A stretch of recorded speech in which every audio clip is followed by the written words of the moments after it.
All right. Hello, everybody. Welcome back to another episode of Always Almost There, day after show. I'm Ryan. I'm Neil. And I'm Brian. And we are here. We're going to talk about last night's first of two from New Orleans. I am broadcasting to you live from Austin, Texas. I'm here for tomorrow night's show and ACL. So excited to see the band. I'm on hour 11 of being awake, and my plan is to stay up through the end of the show tonight. And so we will see whether I'm successful in that. You guys know I don't generally have the greatest track record with staying awake.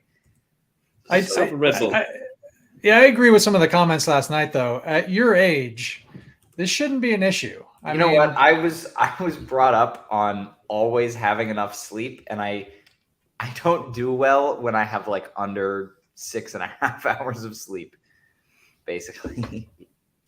Man, like I also don't drink coffee. When I was your age, I was going to flights without sleeping. Yeah, I can't do that. You gotta up your game. Game. I know. Well, you know what? I will hopefully be awake throughout the whole show tonight. As always, before we get started, a word from our mushroom sponsorship. Today's episode of Always Almost There is sponsored by Evergio Wellness. Evergio functional mushrooms are here to help right now, whether you are gearing up for a show, going to sleep afterwards, or recovering and restoring the day after. With a wide range of health benefits, Evergio mushrooms help you make the most out of the moment through the ancient healing properties in their highly potent fruiting bodies.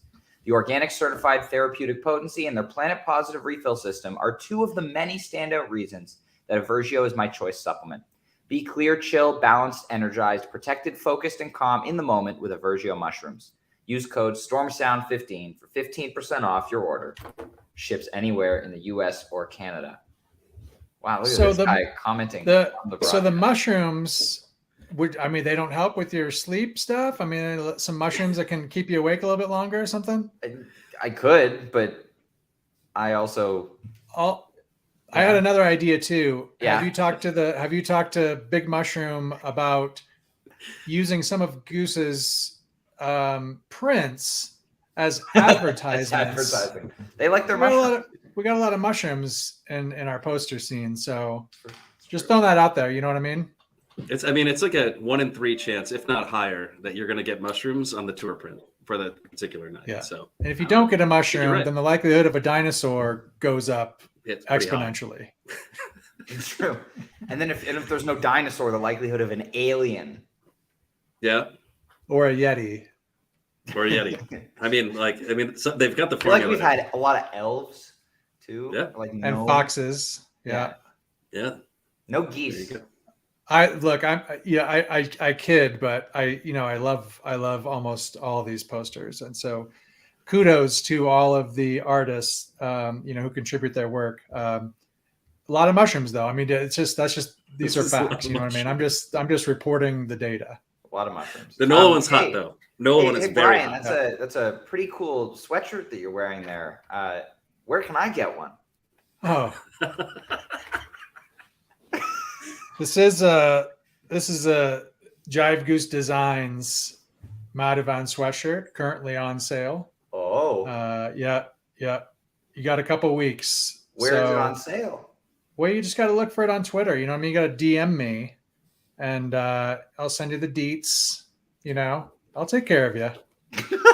Yeah, it's also on Facebook now. I think Kevin put it out there. So yeah. Thanks to Kevin for help. See it. It's an official Jive Goose Designs product. Well, it's a quality sweatshirt too. I've seen them in person. It is not just like another crappy hoodie. Like it's a nice hoodie. I'll endorse that. Yeah. A lot of positive feedback. Always from last year. Approved. Yeah. Good stuff. Thanks, Ryan, for the plug. No problem. I mean, he's good at it. He's the master. So, unfortunately, we don't have a guest from the show today. We weren't able to get one. We do have one tomorrow who is at both nights of New Orleans. So, we'll talk to them about the vibe of the venue and the shows then. But you guys, at least, Brian, you webcasted the whole show. Neil webcasted part of it. I was in bed. But Neil and I both listened to the whole show this morning, so we are nice and caught up, ready to talk about it. Opening up with Elizabeth, kind of a classic opener, but I feel like we haven't seen it open a show in a little while. Hey, man, Elizabeth openers are very good. I feel like we have had one recently, but I don't know. Oh, yeah, I guess in Chrysalis we did. Yeah, Chrysalis. Yeah. Two Elizabeths ago. This Elizabeth is hot. It is a hot Elizabeth. I mean, I like Elizabeth openers, but this one, just grimy, gnarly clav. And oh man, it's so good. It's my favorite Elizabeth. I appreciate everybody on Twitter last night who was clav tweeting in my absence. Dude, I got you. I poured one out for you last night. Yeah. I also made some keyboard comments. We'll get to that when the time comes because I did want to mention it again. Yes. But yeah, go ahead, Neil. Oh, I was just gonna say this is like my favorite Elizabeth. I think in like 8 months. So if you really think about it, go as far back as what was that? Tempe. No. Charlotte. I was thinking very beginning of the year. No, I know Tempe, but Charlotte was Tempe. better than last night. I think. Yeah. But in any case, don't recall Charlotte off the top of my head. I guess it was good. I don't know. I like this one a lot, though. I think that's all that matters. Yeah. This one was hot. Grimy clav. You weren't there to hear it, but, we took care of it. I heard it. Yeah. I heard it. Yeah. Yes. I mean, strong start, kind of a rock and roll show, with out of the gate with the Elizabeth. And honestly, kind of foreshadowing the rest of the show as far as just strong playing, just high energy, good versions of just about everything that they play. So we'll get into the rest of what they did play. But yeah, I agree. I mean, Elizabeth, it's a good opener, just rocking, Yeah. And, like Pete ditched that guitar fast, like real fast, and just was like eager to get to the clav. Yeah. Yeah. I think in 2021, a lot he was sticking with the guitar and previously, but I think in every Elizabeth this year, pretty much as soon as the jam has started, he's hit the clav. Yeah. And like, I don't know, we talk or not all the time, but we do talk about how that second night, like people are coming out hot, whatever, but like this one just coming out super hard, real fast. So you're getting that second night energy on the first night. So love it. Yeah. All right. And then we get nice Travelers and Atlas Dogs coming next. It sounded like to me when I was listening this morning, it sounded like Peter took the Travelers solo on the Prophet. Maybe was that the case? I'm not watching as close as you do when it comes to the synths. Was he facing Rick? What's a Prophet? Wait, was he facing Rick? Was he playing the synth that's on top of the clav or on top of the vintage vibe? I have no idea. I think actually Jive and I were talking about this like while the stream was happening. I had that stream video minimized and I was just listening. So, well, if anybody watching can weigh in on this and confirm for me, I didn't have the video on when I was listening to this. Sounded like it may have been the Prophet. I could be wrong, but if anybody knows, please let us know in chat. But Travelers standard, always a great first set tune. Yeah, I got a lot of balls in the air during the show, man. So I can't keep my eyes on which keyboard Peter's touching. For every song, I thought it sounded cool. You know what I mean? It didn't sound. Nothing struck me as different. Mm-hmm. So between the the old synth and the Prophet, I don't know that I know enough about the variance and tone to be able to hear that, but I didn't notice anything. But I like the song. I called the song in my fantasy picks. I was expecting / hoping to see it. So I'm always really happy with Travelers. So pretty straightforward version. But yeah, just a good first set song. That's early for it. I feel like it's which was the interesting. Latter half of the first set. Yeah. Maybe you keep the rock and roll vibe going a little bit, before getting into more of the indie bring in that later on. Yeah, it's almost it's a little bit of a psychedelic feel, especially with the synth jam and Travelers. So it gets a little swirly. But yeah, anyway, And then the Atlas Dogs, another OG version.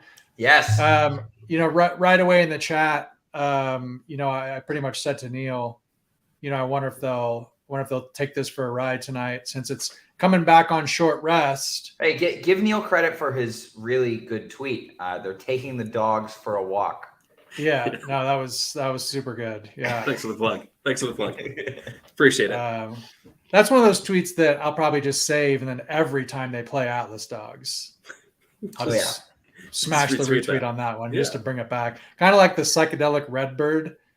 You got that. I love that, and so every time they play Redbird, I try to hit that just with the hopes that there's somebody out there at home who's feeling it. You know what I mean? And it's just going to stare at that for 10 minutes. There you go.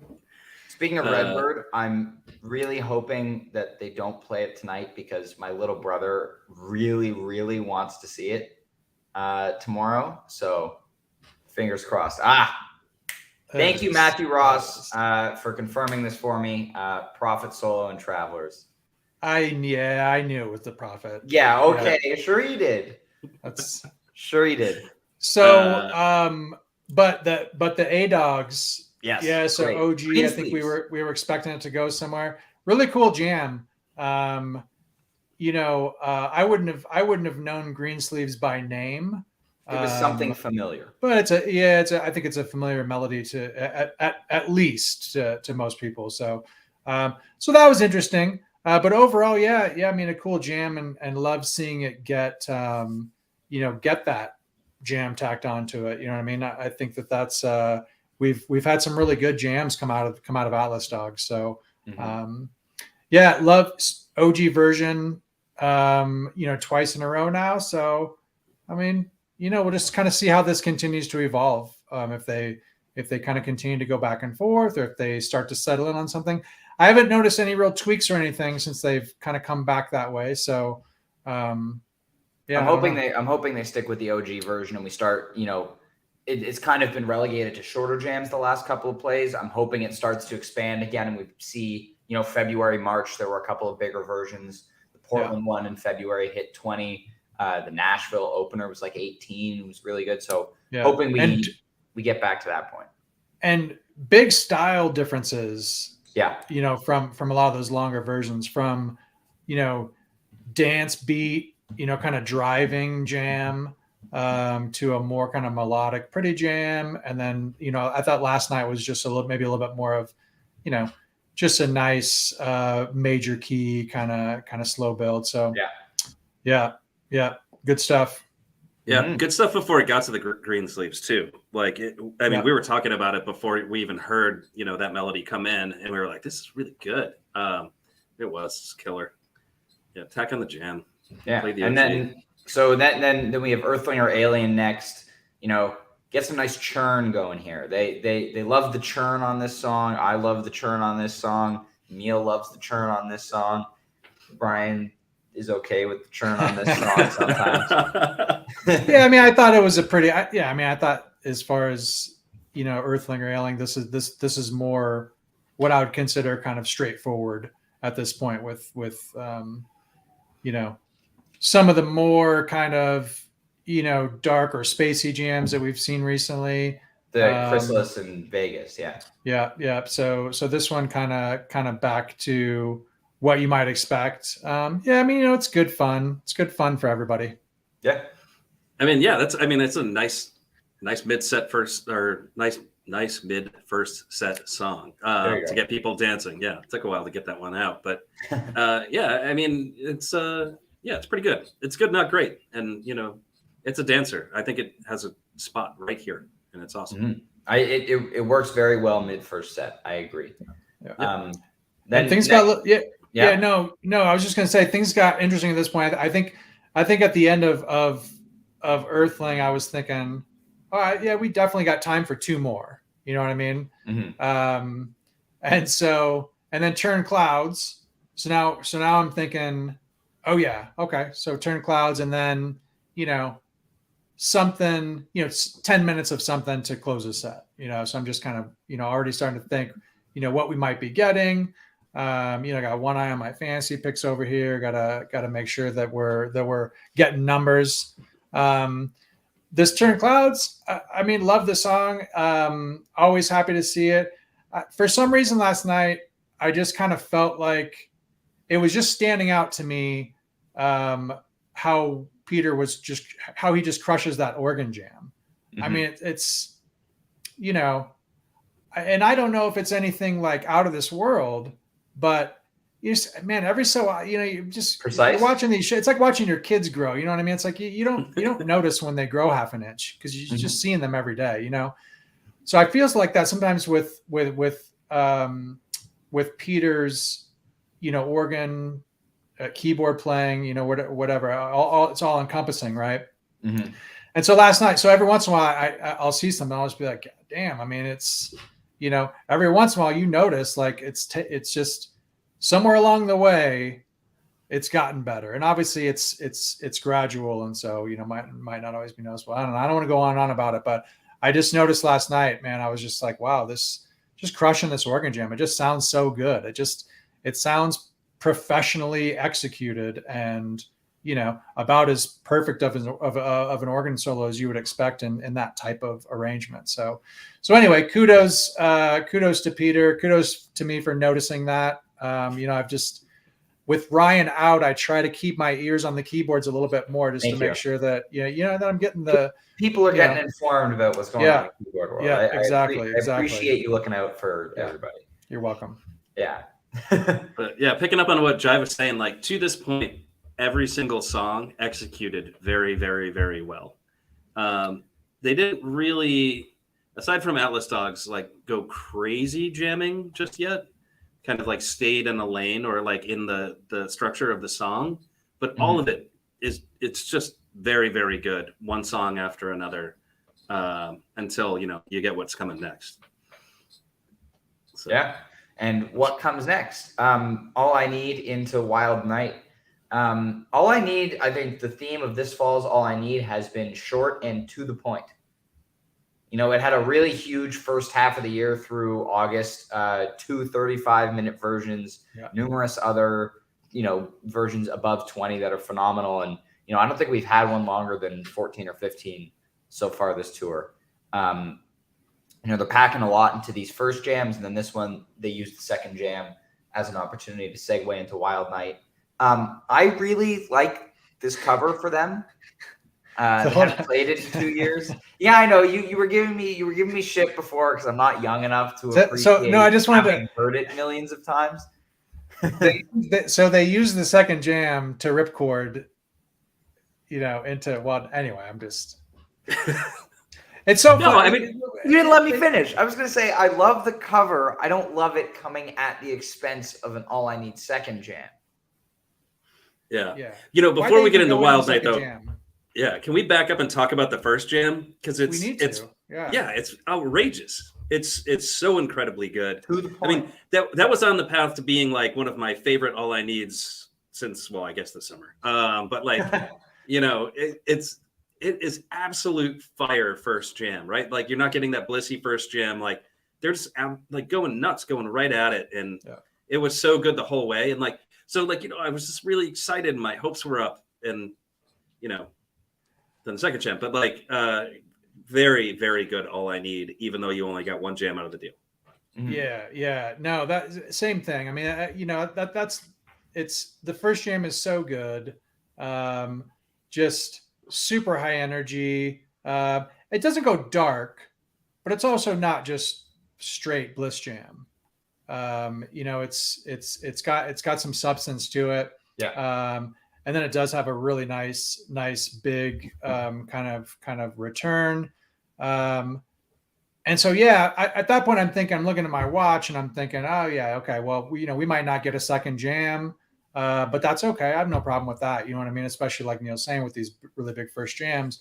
And so I just found it interesting that then they start the second jam and everybody's like, oh, holy shit. You know what I mean? I can't, And then, I mean, it's not like there was a second jam and then they segued into Wild Night. There was no second jam. I mean, it's a minute or two. Yeah. and then just immediately do it. So, you know, I mean, I don't know if that's you know, if there's humor in that, you know, from their perspective, or Is no, that trolling the fans?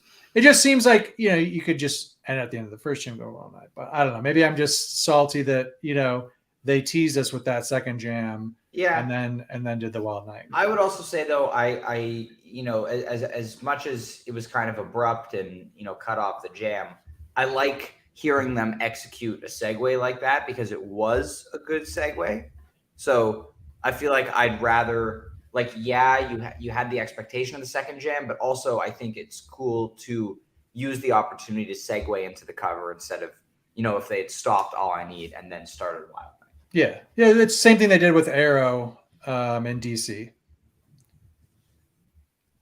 Yes, right. What I mean is that the All I Need second jam really served exclusively as a segue or launching point into Arrow. Yeah, man, which was cool. And I forget about that segue all the time, but it's like a 3-minute long segue, and it's really cool. I refuse to believe that you've forgotten any part of DC, but okay. Second night, I forget more than the first night. I'm not forgetting anything about the first night. All right. So, I mean, really good first set. Yeah. And I feel like we say that a lot. But they've been really good first sets this tour. Yeah. I mean, they've always been a first set band. You know what I mean? Mm. So, so then so then you head into set break, and you know, good. Yeah. And then come out of set break straight into the rum, dude, and then you're feeling better. Feeling great. Spuds took it into that, you know, backbeat kind of vibe to it, which I think the only other time he did that was in Aspen. That was out of a segue, but just a slightly different drum beat, slightly different vibe. Yeah, you said that this morning. I meant to go back and listen again, and I didn't. It's more of like the 4 on the floor-y kind of beat instead of the usual rum stuff. So it's a different vibe, and he kind of switches back and forth between the two during the song, which is interesting. But solid jam here, you know. Yep. Rum has jammed more often than not this year, I think. I mean, listen, you get a Type 1 rum that kind of goes for about 10 minutes. It's good. It's good. Like, a lot of people will say things about the song. I mean, the song now at this point has like all kinds of trolling history, but like that isn't you know, it's a fun song to start off the set. It's a good set 2 opener, period. Yeah. And like surprised to see it repeated so fast. There were a couple of short gaps on this show, like A-Dogs and All I Need as well. I Need and A-Dogs, really, I was kind of sad to see pop up on the set list because I was really hoping for them this weekend. I was surprised to see Rum, also because they played it in New Orleans last fall. True. And let me just tell you, you know, when it comes to set list construction, I think there's this theory that, or at least I have this theory, but it's not just my theory, that take a look at what they played last time in town. Yeah. You know what I mean? It doesn't theoretically. It does not work. Don't use that theory. I got destroyed by that theory in Richmond because I'm looking at Chrysalis, I'm looking at DC, 4 shows from earlier in the year within the same area. A couple hours, right? I mean, it's and it led me down the wrong path. I mean, even just comparing Chrysalis and DC, though, there are a ton of repeats between those 2 runs. Yeah. So the historical data and precedent was already there. So is what you're saying. This is. Oh man. No, we don't tolerate that kind of talk about butter rum. Brutal. Okay. Anyway, second set continues Twitter. With "Get the Funk Out My Face." Not played since T5 last year. That's 81 shows for those of you keeping track. Oh, and I didn't mention Wild Night was 119 show gap. Wild Night, the song that no one remembers from that classic South Farm show. Yeah. Same show as Hosewood. and that really good C, but yeah, there was a Wild Night in there. You know what's funny is like right now as we're talking about it, I have no idea where that shows up in the set. Is it like early set 1? I mean, it's got to be, I right? have no it's idea. it's like third song. Yeah, Let's third see. song. Yeah. Okay, yeah. Now I'm remembering it. Now you remember? Yeah, it was switching Doc Brown, Wild Night. It was they give you like the Doc Brown in the 2 slot, and then Wild Night. Then they're like, psych. And they're like, but wait. Rosewood. wait. Amazing. Yeah. Well, we should talk about like the Wild Night hate just for like a second. Not like Okay. hate, but like why I don't like Wild Night. So I We're feel like I should backtracking here explain again, myself. but it's fine. Well, no, I want to explain myself because it's now come up a couple times. So like there's like the Van Morrison version, very good, and then there's the version that John Cougar Mellencamp did with Michelle and Dege Ocello. Like I don't know, was it like late '90s, mid '90s? I don't know. You couldn't escape it, and I hated it. It was just like a total earworm and brutal. So I don't know. I kind of hate the song. Like So it's not the Goose's version. Yeah. There's a generational element to this also. So I don't know. I just feel like so with like Ryan, for example, and us, Neil, we probably had different experiences in terms of like listening to the radio in high school. Right. Yeah, by high school, I wasn't listening to the radio. I think Yeah. I stopped listening to the radio around grade 7. I want to say. Yeah, 7 or that 8. sounds about right. But it's all we had. Correct.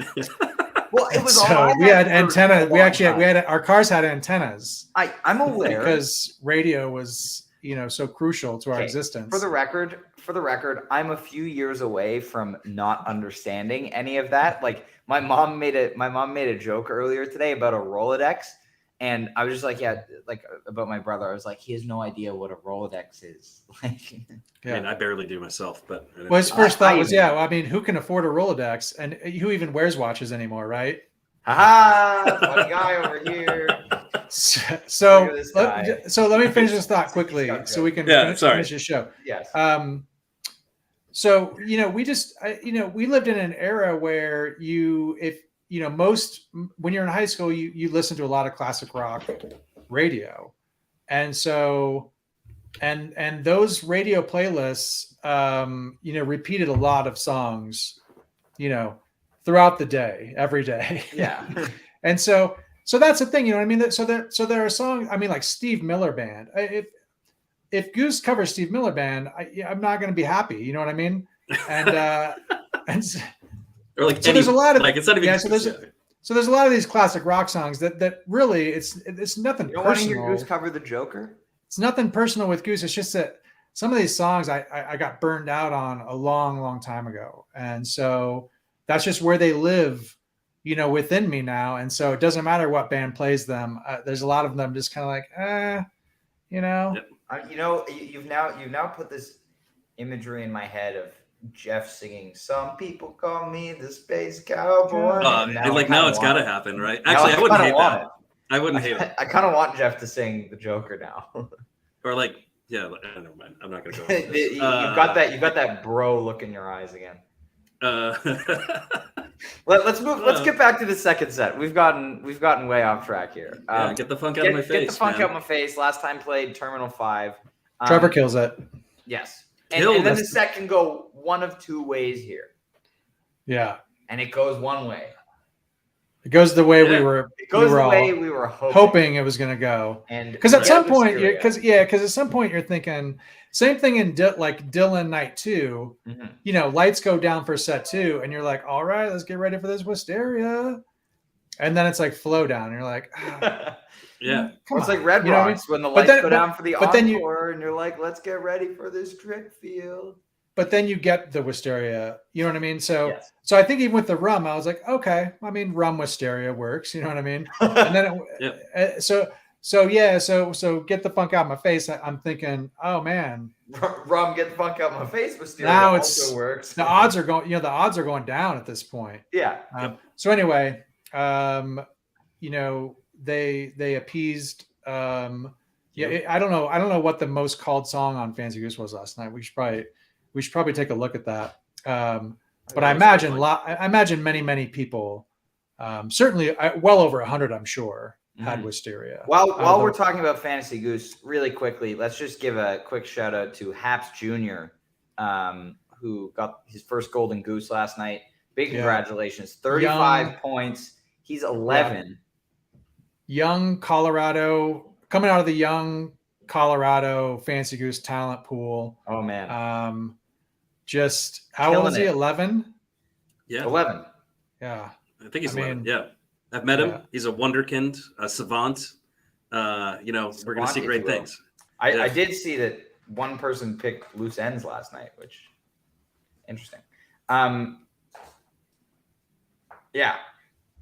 So we're talking about Wisteria. Talk about the Wisteria. We can talk a little bit more. I get the funk out of my face. No, good job. No, I want to talk a little bit more about Haps Jr. So I just wanted to say good job. Congratulations, young man. Keep practicing. Keep listening. Don't always listen to your father. I'm talking about Fantasy Goose. I'm not talking about your chores and stuff. Just Fantasy Goose. Just play your own game. Keep doing what you're doing, and we'll see you. We'll see you near the top pretty soon. Yeah, we did. I just did a quick look. Wisteria was the most picked song last night with 123 out of like 160 players. Yeah. So my only question is, what were the rest of those players thinking? I mean, I don't know, man. I think Neil had some thoughts. Because we all had it for big points, right? I mean, yeah, I had it low points. So all right, you did what I did with Jive too. How low was it? Oh, I think it was 2 points. I thought it was your one, but I think it actually was one. I think you're right. And my thinking on that was why. So they'll do this a lot. Like it'll show up in a set list, and then you're like, oh, they're definitely playing it tomorrow. Absolutely playing it tomorrow, and then they don't. Right? They did it with Echo Rose earlier this tour. They did that for 2 shows where you're like, they're definitely playing it the next day. And like at that point, I feel like the song is a poison pill and I just stay away. But this one I had like nothing good. So I just threw that one down at the bottom. So, and they do it often enough where it makes sense. But obviously it was a poor call here. Yeah. Because they had to play it. Great jam though. Reminded me in some parts of the Bingo Tour version. Just in the kind of triumphant themes that they hit, but it also had those elements of darkness that we've really been loving this year. And, that thing that Rick has been doing where he kind of toggles back and forth between dark and light. It was really, really fantastic. This is the first 20-minute jam in a few shows, I think, if I remember correctly. Wow. I'm not looking at those numbers. Since Dripfield maybe, or? I think so. Which is it's only like 2 or 3 shows. We had This'll See and Arrow both. Oh yeah, did? Okay. Oh yeah, Arrow's like 24 minutes. Yeah. Never mind. I not on my A game with stats today, I guess. That's what happens when you get up at 4 a.m., kid. Should have stayed up all night. I don't think I'd be in better shape in that case. Yeah, no, this is a good Wisteria. It's very, very good. Yeah. I mean, it's always good, right? But in terms of like the spectrum of Wisterias, like this one sits like right in the middle, I think. And I think maybe even towards the high side of the goodness scale. This is a killer. Yeah, absolutely. I mean, obviously, we probably need a lot more listens to figure that out. But exactly where it's going to slot in. But yeah, for sure. I was digging it. I've listened to it twice today, and so yeah, looking forward to hearing it more. But yeah, nice long jam. Doesn't for me at least, it didn't fall into any spaces where it was kind of in transition or maybe figuring out the next move. It just felt like it just kept going forward. Yeah. That's part of why it reminded me of Bingo Tour, because the Bingo Tour version comes at the end of this show where they've hit it's the second set closer and they've hit one original song the whole night. They've had they had a stretch in the first set where it was like drums, 20-minute jam, Trevor reads poetry out of a danger zone, like just absolute. It was rough. That was a rough show. And so they kind of tore into this Wisteria with like, we're going to play a jam. Like, God damn it.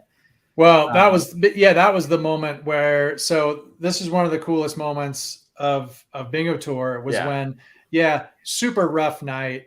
I mean, They were all in terms of the bingo balls is what we're saying. Like in terms of the bingo balls that were being drawn, I mean, it was just lots of covers, lots of and what was that was the gimmicky, the gimmick balls were, a lot of those were coming out. Well, so then we knew it couldn't be staged, because the first night they pulled like a really coherent looking show, and then the second night was just so then Wisteria comes, and it's it was a set 2 closer, as it turned out, but Wisteria comes after all that those rough balls. Wisteria comes, and then like 6 or 7 minutes into Wisteria, coach is pulling another ball, and was kind of holding up his whiteboard and shit, and then Rick gave him a look like, boy, you better put that ball back, because we're taking this Wisteria home, and that version is sick. I mean, it's a super sick version, one of my favorites. I mean, it was the GOAT until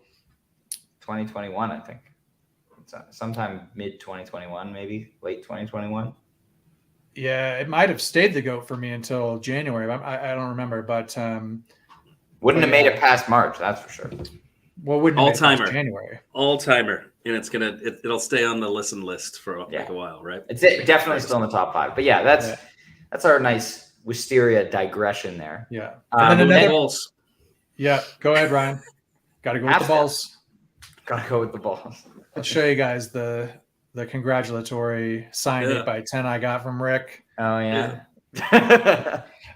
So we get Half Step next. Half Step has really been delivering on some interesting jams this year. I think more interesting than we've seen from it in the past.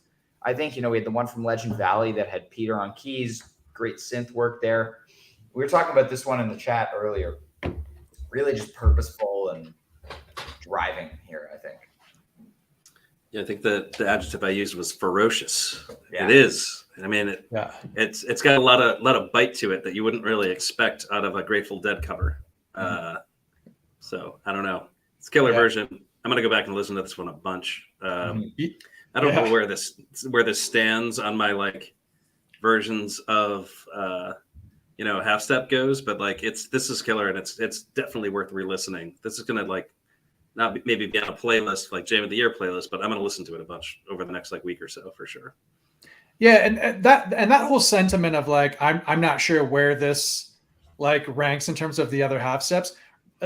That's not because there's any doubt about the one last night. That's because they're all so fucking good. Yeah, right, I mean? Exactly. Hell yeah. And like the other day, we were talking about No Rain and how like No Rain's like slugging percentage is so high. I mean, this is another one where it's just, I mean, every version they just deliver a hot jam, and that ain't easy, you know what I mean? It's and they tend to be somewhat inventive as well, so always love listening to this. I mean, just we talk about just how I think Neil and I especially often talk about we just love Rick singing Jerry songs, especially, and that's why we, I mean, and let's get broke down. Friends coming up. I mean, I just can't wait for that. But anyway, super hot Half Step. No surprises there. Then we get the beautiful Your Ocean. I think if they had swapped Your Ocean and Half Step, I think that's perfect for me. I really, really love Your Ocean coming after a big jam is, late second set. And then we're going to get like one more burst before the end. What really comes to mind is great placement for it was in DC, coming after that Wisteria, before that Pancakes, just absolutely hit the spot. And so I think it really works well in that penultimate spot in the second set after a bigger jam. And we haven't seen a printed set list from last night, right? I have not.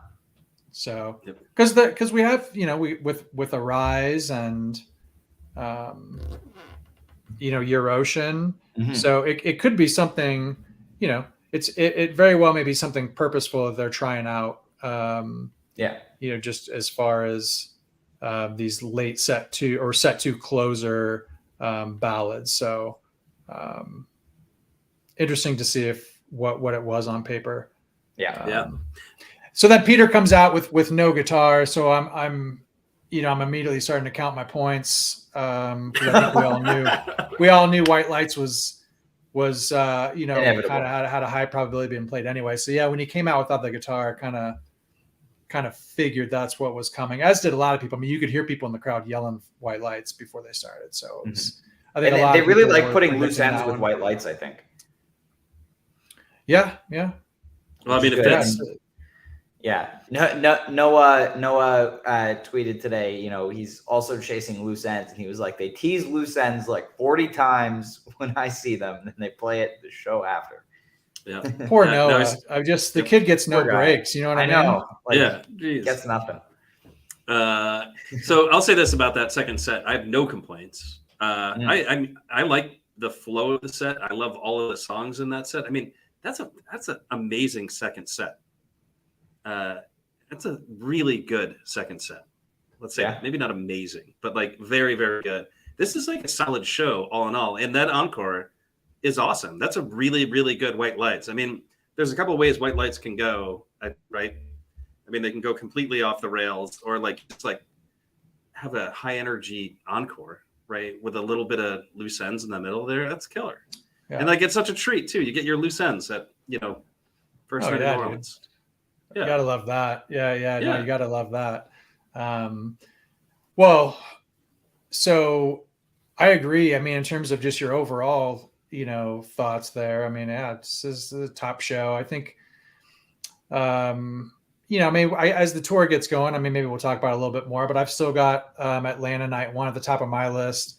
And then I think St. Louis and last night are both super strong, and we might be splitting hairs to go with one over the other there. But I initially still had St. Louis just edging out last night, mainly on the strength of like the This Old Sea jam, and you had the really strong Jive Lee, which I don't know. Last night had some really good stuff too, though. So both really, really good. I'm excited to see where they go tonight. Friday night energy in New Orleans, like second night of the run. So they might be a little bit more refreshed, but it's New Orleans. Yeah, so maybe it's gonna be a party. But Friday.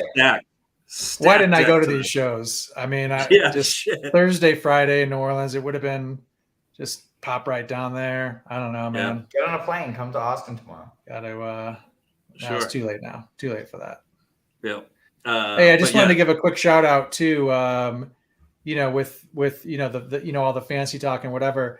Called the opener last night. Another 4-time winner, family man Zach Straw, coming through again. Dude, I saw his name's above me in Fantasy Goose right now. I don't know exactly where he is, but just there are a lot of names above you right now. Well, and the other thing, the reason I want to mention this too is, Zach is kind of just, doing his thing. But just Twitter in general right now has been pretty hilarious. We were talking about it earlier, just with, I mean, fucking Madison Uvan just putting out just content. He's content on content. Yeah. He's the gizzard lizard of Twitter.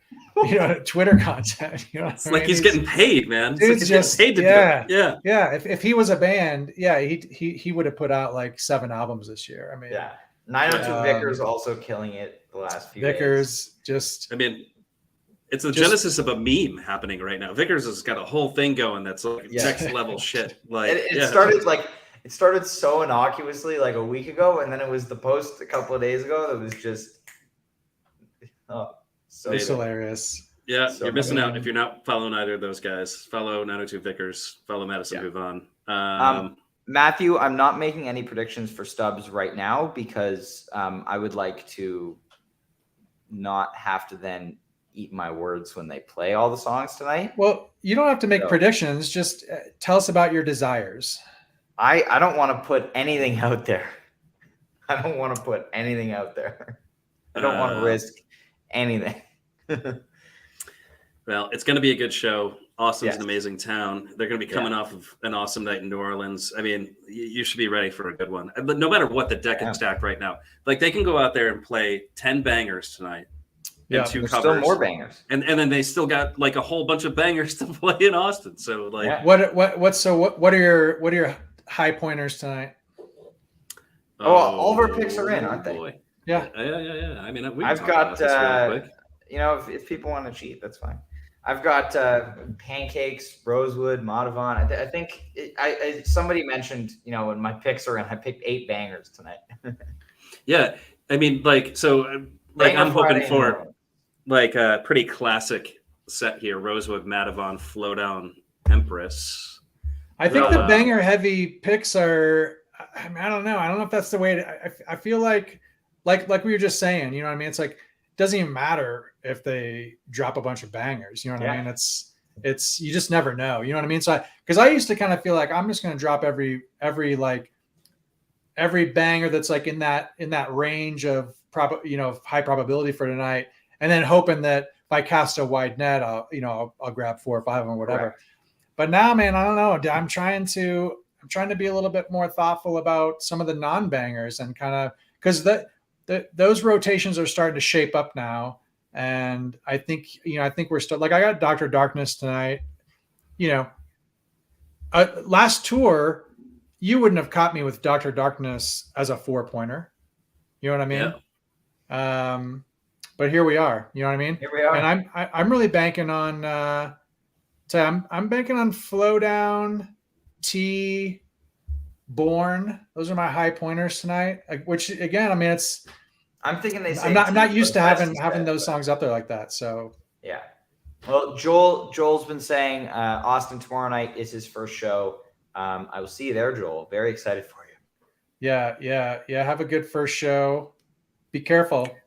Yep. Be careful. Go see Ryan and get yourself a Straight Burden sticker. Yes. He's easy to find in a crowd. Or very easy to find. And also just flick him in the nuts. Give him a little nut flick. You gotta flick him in the nuts. If you're okay with that, you know what I mean? That might not be groove safe grooving, but if you're friends or if like a friend, if I give consent, right? Yeah, on my behalf. It's all right. Okay, we're getting off the rails here. I don't want to get it's probably time to wrap it up. I know this is fun. So everybody, thank you so much. Thank you, Joel. He's gonna find me without the nut flick. That's very nice. Rough ball. Yeah. Or he's saying that so you'll have your guard down. Oh boy. All right. Well, okay. that's been a fun episode. We'll be back tomorrow, same time, 3 p.m. Eastern. We will have a guest who is in New Orleans right now. Very excited to chat with them about the shows. Hope everybody enjoys the webcast tonight. As always, find us on Twitter during the show. Tweet at us. Mushrooms are good. Yeah. I had to get that one. I thought you were going to finish off right there. I wanted to get the mushroom in again at the last second. But... There you go. Oh, well, put it in again. Everybody have a fantastic rest of your day.